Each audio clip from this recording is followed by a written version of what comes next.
Hello दोस्तों, स्वागत है आपका मेरे यूट्यूब चैनल में। तो आज हम पढ़ेंगे रीतिकाल के विषय में कि क्या रहा रीतिकाल, इसकी समय सीमा क्या रही और साथ में जो रीतिकाल का नामकरण हुआ वो कैसे हुआ, इनकी विशेषताएं क्या रही, कैसे कैसे इसमें कवि रहे, इनकी रचनाएं क्या क्या रही, इनके विषय में हम इसमें जानेंगे।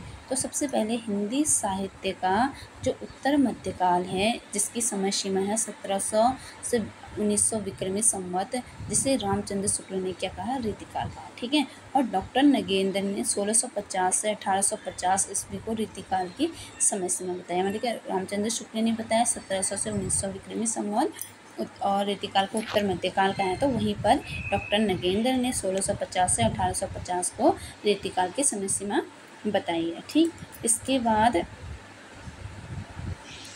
इसके बाद इस काल के काव्य में, जो यह रीतिकाल है, इस काल के काव्य में काव्य के अंगों, इनके जो काव्य के अंग हैं, जैसे रस, अलंकार, नायिका भेद आदि का विवेचन और लक्षण बताते हुए रचना करने की प्रवृत्ति क्या रही, प्रमुख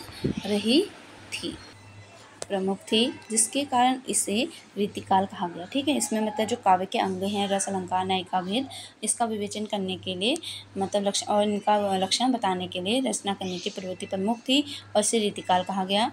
यह काल श्रृंगार और दरबारी विलासिता का युग था, जिसमें कवियों ने राजाओं के दरबार में रहकर काव्य रचना की। जो कवि लोग थे वो क्या करते थे, राजा के दरबार में रहकर उनके बारे में उनकी प्रशंसा करके उनके लिए काव्य रचना करते थे। ठीक है। तो आगे चलते हैं। जो रीति से अभिप्राय है, रामचंद्र शुक्ल सहित कई महत्वपूर्ण आलोचक हैं, रीति का अर्थ स्पष्ट करते हुए कहते हैं कि रीति से आशय अनुकरण करने की प्रवृत्ति है।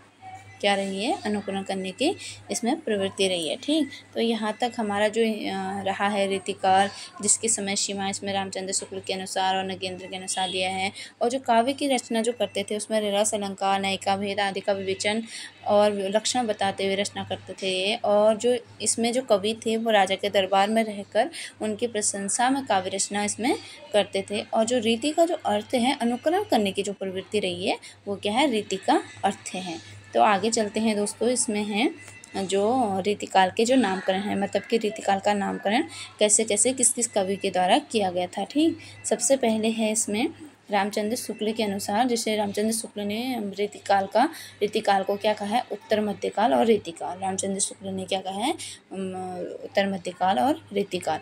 अलंकृत काल रीतिकाल को किसने कहा है, मिस्टर बंधु ने। श्रृंगार काल विश्वनाथ प्रसाद मिश्र ने। कला काल रमाशंकर शुक्ल ने। और अंधकार काल का है त्रिलोचन ने। ठीक है। तो इस प्रकार रीतिकाल का नामकरण दिया गया है।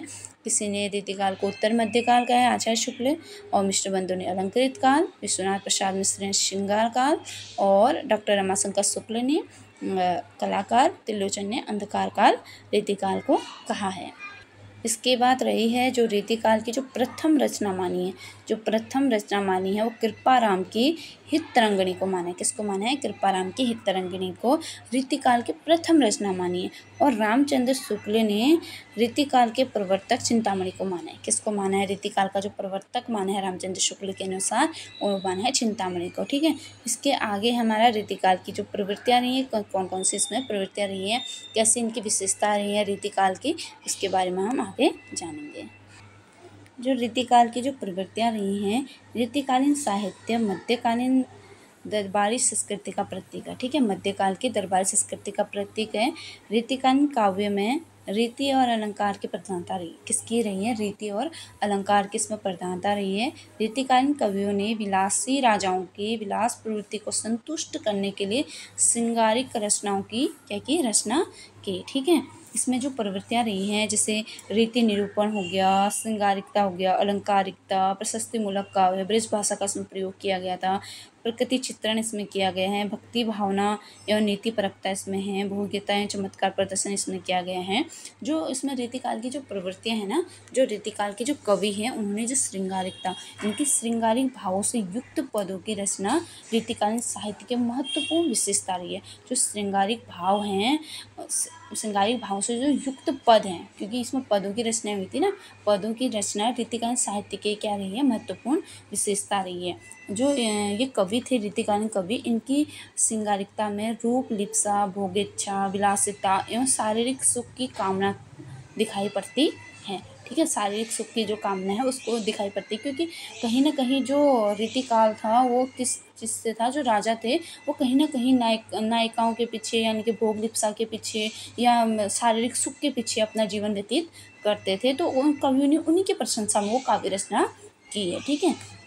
और काव्य शास्त्र की जो परंपरा से बधे हुए ये कवि जो थे वो श्रृंगार के विभिन्न उपभेद उपभेद, हाव भाव, उनके नक्श का वर्णन, नायिका भेद का निरूपण वो करते थे। काव्य शास्त्र की परंपरा से बधे हुए कवि थे नहीं, जो ये कवि थे वो काव्य शास्त्र की परंपरा से बधे हुए कवियों ने श्रृंगार के विभिन्न, जो श्रृंगार है उसके विभिन्न भेद उपभेद, हाव भाव, नक्शिक वर्णन, नायिका भेद का निरूपण इन्होंने किया है, ठीक है।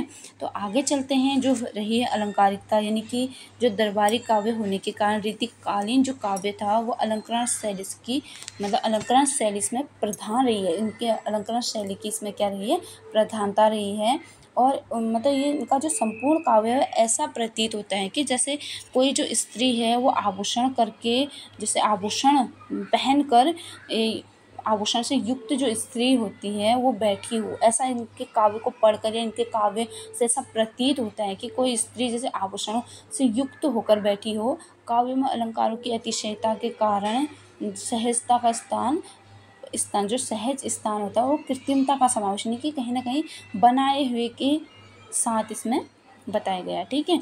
और जो रीतिकालीन कवि है ना, उन्होंने अलंकारों के प्रति इतना मोह दिखाया है, उन्होंने अलंकारों का इतना प्रयोग इसमें किया है कि केशवदास ने एक पंक्ति ही इसमें कह डाली है। कौन सी पंक्ति इसमें कह डाली है केशवदास ने? जो केशवदास ने जो पंक्ति कही है वो कही है, यद्यपि सुजाति सुलक्षणी सुब्रन सरस सुवृत भूषण विनु न विराजई कविता वनिता मित। यानी कि केशवदास ने जो रीतिकाल के जो कवि थे उन्होंने मतलब कि अलंकारों का ऐसा प्रयोग इसमें किया है कि केशवदास ने एक पंक्ति ही इसमें कह डाली है, यद्यपि सुजाति सुलक्षणी सुब्रन सरस सुवृत भूषण बिनु न विराजी कविता वनिता मित। यानी कि इसका अर्थ है, जिस प्रकार सुवर्ण सुलक्षणी और सुंदर नयन नक्शों वाली स्त्री, यानी कि सुवर्ण सुलक्षणी और सुंदर नयन यानी कि आँखों वाली स्त्री, सुंदर आँखों वाली और नक्शों वाली स्त्री बिना आभूषण के अच्छी नहीं लगती, उसी प्रकार बिना अलंकारों के कविता भी अच्छी नहीं लगती है, ठीक है। मतलब कि जो ये कवि थे, इसमें जो ये कवि थे इन्होंने इस प्रकार से इसमें कविताओं में मतलब अलंकारों का प्रयोग किया है कि केशवदास ने एक पंक्ति ही इसमें कह डाली है। यानी कि अनुप्रास, यमक, श्लेष, उपमा और आदि अन्य अतिशयोक्ति या विरोधाभास, इस प्रकार के अलंकारों का इसमें रीतिकाल में कवियों ने प्रयोग किया है, ठीक है। तो इस प्रकार से है। और प्रशस्ति मूलक काव्य, यानी कि इसमें क्या है, विशेषताओं में जो प्रशस्ति मूलक काव्य है उसके विषय में भी इन्होंने बताए हैं कि रीतिकाल के अधिकांश कवि किसी न किसी जैसे जो राजा थे ना, कहीं जो राजा थे उनके आश्रय में रहते थे और उन राजाओं की प्रशंसा के लिए या उनके युद्ध के द्वारा लड़े गए युद्ध थे उनमें जो वीरता का इन्होंने, जो कवि थे ना, उन्होंने अतिशयोक्तिपूर्ण वर्णन किया है। और श्रृंगार भाव से युक्त जो रचना थी उसमें भोग विलास और नक्शिक का वर्णन इन्होंने किया है, ठीक है। और इन्होंने क्या किया है, और साथ में जैसे जो कवि थे ना, बिहारी देव वृंद या मतीराम भूषण सूदन केशवदास, अन्य ये जो कवि थे वो इसी कार्य में लिप्त रहकर अपने आश्रयदाता के प्रशस्ति हेतु काव्य रचना करते थे। जो ये कवि थे ना, ये मतलब अपने आश्रयदाता के लिए रचनाएं करते थे। इसी प्रकार से जो कवि थे, इसमें एक देव कवि हैं, उन्होंने अपने आश्रयदाता यानी कि वो किसी राजा के आश्रय में रहते थे, जैसे भवानी सिंह के आश्रय में रहते थे तो उन्होंने क्या किया था, भवानी विलास की रचना की थी। और कुशल सिंह के आश्रय में रहने पर उन्होंने कुशल विलास की रचना की थी। इसी प्रकार से मतलब कहीं ना कहीं जो कवि थे रीतिकाल के, उन्होंने अपने राजा के आश्रय में रह के काव्य रचना की थी, ठीक है। जैसे देव ने किया था वैसे ही मतलब अन्य जैसे केशवदास हैं, उन्होंने बादशाह जहांगीर के दरबार में रह के काव्य रचना की थी। इसी प्रकार से हर कवि ने मतलब कहीं ना कहीं रचनाएं मतलब आश्रय में रह के रचनाएं की है, ठीक है। और साथ में इन्होंने क्या किया ना, जो ब्रज भाषा का जो इन्होंने प्रयोग किया था, यानी कि जो भक्ति काल में जो जहाँ पे अवधी और ब्रज भाषा को लेकर भक्ति काल में जो कवि थे उन्होंने ब्रज भाषा और अवधी भाषा का प्रयोग किया था, वहीं रीति काल में मतलब इन्होंने ब्रज भाषा का प्रयोग अधिक करके ब्रज भाषा को उच्चतम स्थान इन्होंने दिया है श्रृंगारी कवियों ने, जैसे रीतिकालीन कवियों ने, ठीक है। और इन्होंने क्या किया है, मतलब जैसे जो काव्य रचना की है, इन्होंने किसी एक विषय से संबंधित काव्य रचना ना करके इन्होंने अधिक से अधिक मतलब जैसे ज्योतिष, नीति शास्त्र, काव्य शास्त्र, आयुर्वेद, अन्य चीज़ों में भी इन्होंने रचनाएं की हैं, ठीक है। केवल नायक नायिका के नक्सिक का ही वर्णन न करके इन्होंने अन्य ज्योतिष, नीति शास्त्र, काव्य शास्त्र आदि अन्य चीज़ों का भी इन्होंने क्या किया है, काव्य रचना इन्होंने की है, ठीक है। मतलब रीतिकालीन कवि केवल एक चीज़ तक ही सीमित नहीं थे, बल्कि अन्य चीज़ों में भी ये रचनाएं करते थे। और साथ में इसमें क्या है, मुक्तक काव्य की प्रधानता, यानी कि जो रचनाएं इन्होंने की है ना, वो मुक्तक पद्धति में इन्होंने रचनाएं की है, ठीक है ना। उसमें रस, छंद, अलंकार उनका मतलब उन्होंने कम ही यूज इसमें किया है, ठीक। जैसे रीतिकाल से जो पूर्व मतलब जैसे मुक्तक काव्य की जो प्रधानता इसमें रही है, मतलब कि इससे पहले उन्होंने क्या किया है, जैसे रीतिकाल से पूर्व आदिकाल और भक्ति काल में जो रचनाएं की गई थी, प्रबंधनात्मक रचनाएं की गई थी, ठीक है। जैसे और यहाँ पे रीतिकाल में ये चीज़ें बदलती हुई दिखाई दी है, ठीक। जैसे मतलब रीति आदिकाल में क्या क्या चीज़ें कही गई थी, और भक्ति काल में जैसे आदिकाल में विसलदेव रासो, पृथ्वी रासो, संदेश रासो, इस प्रकार से रासो काव्य ग्रंथों की रचना की गई थी। और भक्ति काल में रामचरितमानस, पद्मावत, हंसावली और मधुमालती, इस प्रकार से काव्य जो प्रबंध काव्य की रचनाएं की गई थी, वो रीति काल में मतलब अभाव दिखाई दिया है, ठीक है। इसमें कहीं ना कहीं रचनाएं तो हुई है मतलब प्रबंध काव्य की, लेकिन कम दिखाई दी है। इस प्रकार से इन्होंने क्या किया, मुक्तक काव्य में क्या किया है, रचनाएं इन्होंने की है। साथ ही रीतिकाल के जो कवि थे उन्होंने क्या किया है, जैसे गागर में सागर भरने का इन्होंने गुण यहाँ पे अपनाया है, ठीक है। इन्होंने विभिन्न छंदों का प्रयोग करके मुक्तक काव्य की रचना की है। छंद और अलंकारों का तो प्रयोग किया है, लेकिन साथ में इन्होंने क्या किया है, मतलब गागर जैसे बहुत विस्तृत को इन्होंने सूक्ष्म रूप में वर्णन किया है इन्होंने, ठीक है। तो इस प्रकार से रीतिकाल की जो विशेषता रही है वो इस प्रकार से रही है कि इन्होंने जो कवि थे उन्होंने इस प्रकार से काव्य रचनाएं की हैं। आगे चलते हैं, हमारा रहा है रीतिकाल का वर्गीकरण। अब हमने रीतिकाल को जान लिया, उनकी विशेषताएं जान ली, किस प्रकार से राजा जो कवि थे वो राजा महाराजाओं के दरबार में रह के काव्य रचनाएं करते थे, उनके विषय में हमने जान लिया। तो आगे है रीतिकाल का वर्गीकरण।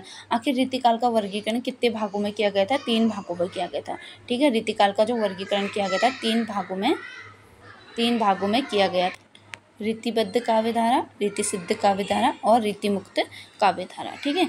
अब जो आगे चलते हैं, रीति काल के जो प्रमुख कवि थे वो है केशवदास, जिनका जन्म 1555 से 1617 ईस्वी को हुआ था, ठीक है। ये जो केशवदास है उनका जन्म कब हुआ था, 1555 से 1617 ईस्वी में हुआ था, ठीक। और जो केशवदास थे उनको शुक्ल जी कठिन काव्य का प्रेत कहते थे। केशवदास हैं जिनका जन्म 1555 में हुआ था, रीतिकाल के एक प्रमुख कवियों में से आते हैं। तो इनका जो जन्म हुआ था 1555 से 1617 ईस्वी में इनकी मृत्यु हुई थी। इनको शुक्ल जी क्या कहते हैं, कठिन काव्य का प्रेत कहते हैं। शुक्ल जी ने इन्हें समय की दृष्टि से तो भक्ति काल में स्थान दिया है, लेकिन प्रकृति की दृष्टि से इनको रीतिकाल में स्थान दिया है, ठीक है। शुक्ल जी का कथन प्रबंध रचना के योग्य ना तो शुक्ल जी का कथन है, इसमें शुक्ल जी का एक कथन रहा है, प्रबंध रचना के योग्य ना तो केशव में शक्ति थी और ना अनुभूति। यानी कि जो कवि कहते हैं ना, शुक्ल जी कहते हैं कि केशवदास के विषय में कहते हैं कि प्रबंध रचना के योग्य ना तो केशव में शक्ति ही थी और ना अनुभूति, ठीक है। इस प्रकार से केशवदास जी के बारे में है। फिर आगे चल के है, इसमें केशवदास की जो रचनाएं हैं वो हैं, सबसे पहली रचनाएं हैं केशवदास की रसिक प्रिया, जो 1591 ईस्वी में लिखी गई थी। फिर दूसरी रचना कवि प्रिया, जो 1601 ईस्वी में लिखी गई थी। रामचंद्रिका है जो 1601 में लिखी गई थी। इसमें राम कथा का वर्णन है, किसका वर्णन है, राम कथा का वर्णन किया गया है। रामचंद्रिका में राम कथा का वर्णन किया गया है, जो कब 1601 ईस्वी में लिखी गई थी। उसके बाद है वीर सिंह देवचरित, उनकी चौथी जो रचना है केशवदास की वो 1607 ईस्वी में लिखी गई थी, वीर सिंह देवचरित। और पांचवी जो रचना है विज्ञान गीता है जो 1610 में लिखी गई थी। छठी रचना है जहांगीर चंद्रिका जो 1612 ईस्वी में लिखी गई थी। फिर इसमें एक कथन और है, मतलब एक तथ्य और है, हिंदी में सर्वप्रथम सर्वांग निरूपण केशवदास ने किया था। ठीक है, हिंदी में सर्वप्रथम सर्वांग निरूपण केशवदास ने किया था। और रामचंद्रिका को छंदों का अजायब घर कहा जाता है। जो रामचंद्रिका है 1600 कब लिखी गई थी, 1601 में लिखी गई थी। जो रामचंद्रिका उसको क्या कहते हैं, छंदों का अजायब घर कहते हैं। और जो रामचंद्रिका है उसमें रामकथा वर्णित है। ठीक है, इस प्रकार से आज हमारी रीतिकाल की जो क्लास है वो पूरी हुई। तो आगे के जो रीतिबद्ध, रीति सिद्ध, रीति मुक्त अन्य कवि हैं, और जो रीति सिद्ध किसे कहते हैं, रीतिबद्ध काव्य किसे कहते हैं, रीति मुक्त काव्य किसे कहते हैं, इसके विषय में हम आगे वीडियो में लेके आएंगे। तो अगर आपको ये क्लास पसंद आई तो लाइक शेयर सब्सक्राइब जरूर करें। धन्यवाद।